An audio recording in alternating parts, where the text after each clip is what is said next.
Hi there, my name is Jack Rutland. I'm here to give the message for Word of Hope Church here. For Pastor Gene.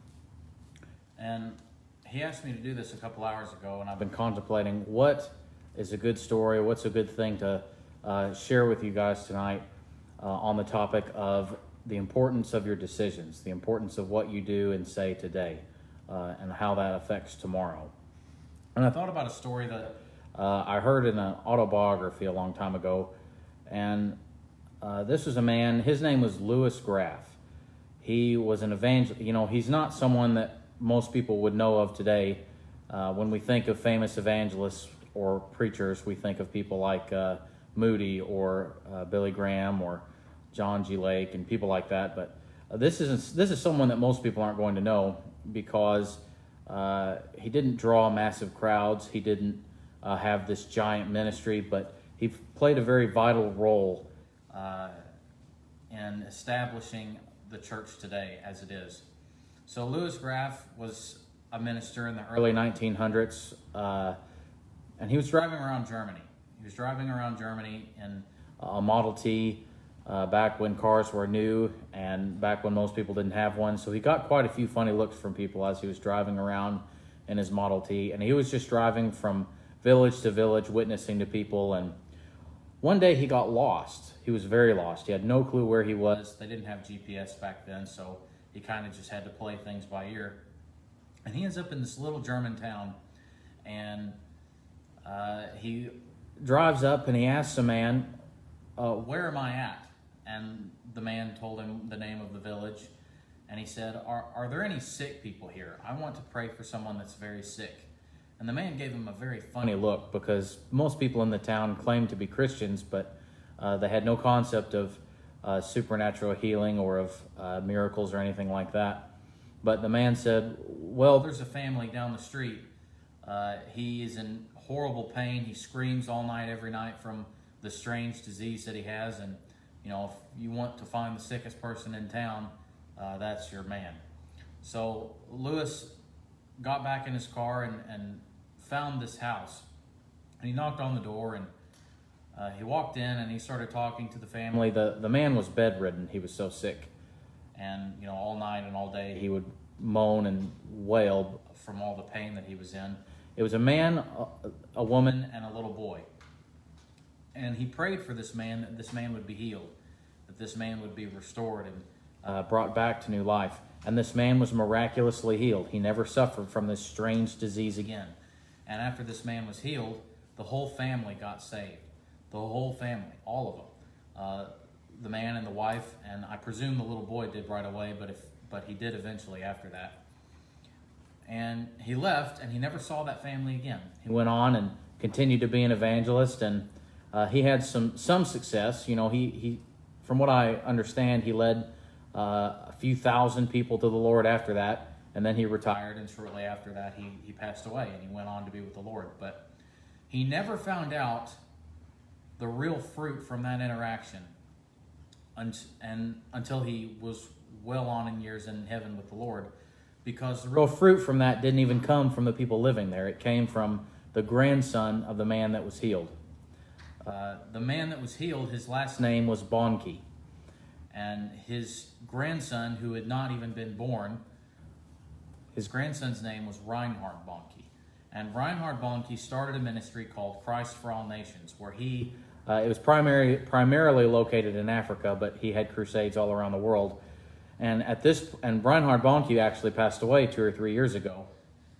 But that ministry is still functioning. That ministry is still going. And as of today, on their website, it's been over 80 million people that have gotten saved through that ministry. And that ministry never would have been born if Reinhard Bonnke hadn't started it. And Reinhard Bonnke would have never started the ministry because he probably never would have gotten to know the Lord if Louis Graff hadn't visited that family in that little village. He was lost. He probably had thoughts of, I'm missing the Lord here. I must have taken a wrong turn. There must be something that I'm supposed to be doing right now. But he just took some time to try and find someone sick so that he could pray for, because he had faith that God would heal. So Louis never got to know the real consequences of his actions that day. And by consequences, I mean benefits. But every action that we take today has consequences later. Some of those consequences we won't see till next week, next month, next year. Some of the consequences of your actions will never be seen by you. It won't be seen until your children or your grandchildren or your great-grandchildren are around.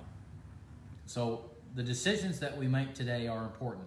The decisions that we make today have lasting impacts, whether those decisions are good decisions or whether those decisions are bad decisions. I won't say his name. Many people probably will know who I'm talking about, but there was a very famous minister that passed away not too long ago, not Reinhard Bonnke, a different one, and his entire ministry had held secrets. He was committing adultery on his wife. He was bribing and threatening people to keep his actions a secret. And he was a very famous minister. He saw a lot of people saved, I imagine, but he had a second life. He had another life that he lived.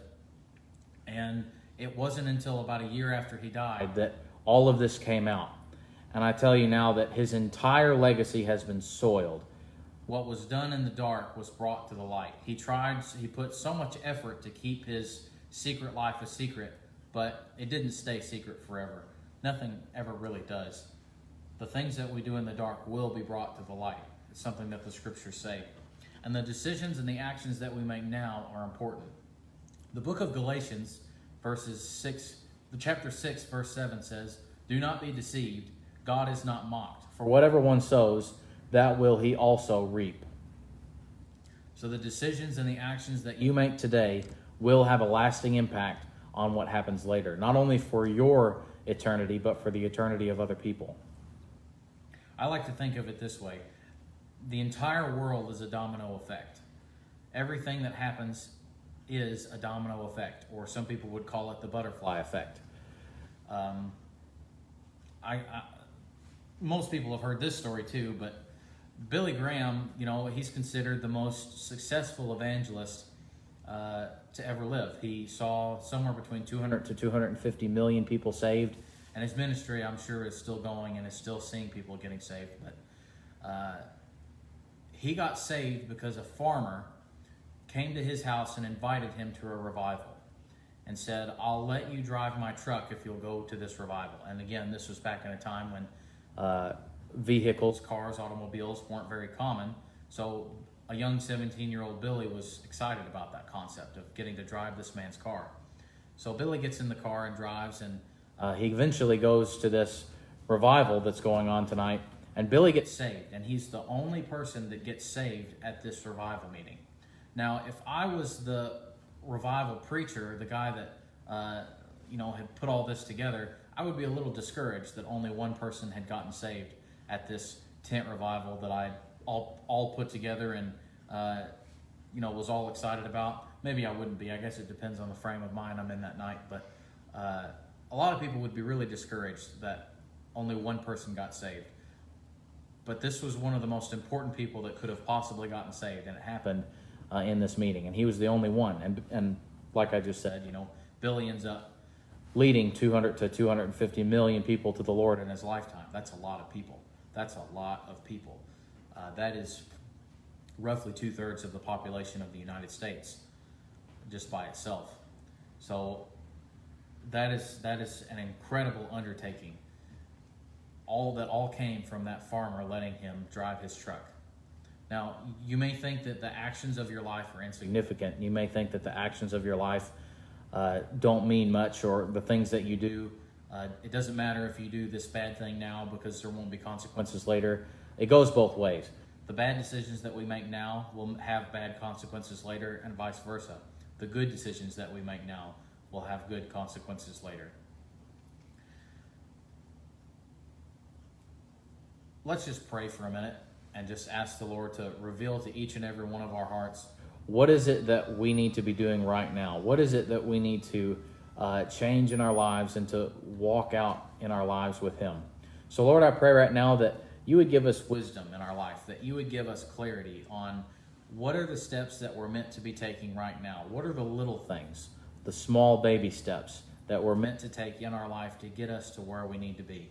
I pray, God, that every little detour that you take us on, that we would be mindful and pay attention to what we're supposed to be doing. I pray, God, that we wouldn't look at anything as a setback, but as an opportunity. God, I pray that every setback we would realize is just an opportunity to be flung forward. And Lord, I pray your blessing and your peace on every person watching today. In Jesus' name, amen. Now I ask you today to be at peace and trust that the Lord has an important plan for your life. Oftentimes, the directions of the Lord are very chaotic from our point of view. Sometimes the things he has us do are very difficult to understand, but the actions and the movements of your life are all choreographed by the Lord. If you'll just follow the plan of the Lord in your life, then everything will, in eternity's eyes, work out. So I will say good night, and I hope to see you all again soon. Bye-bye.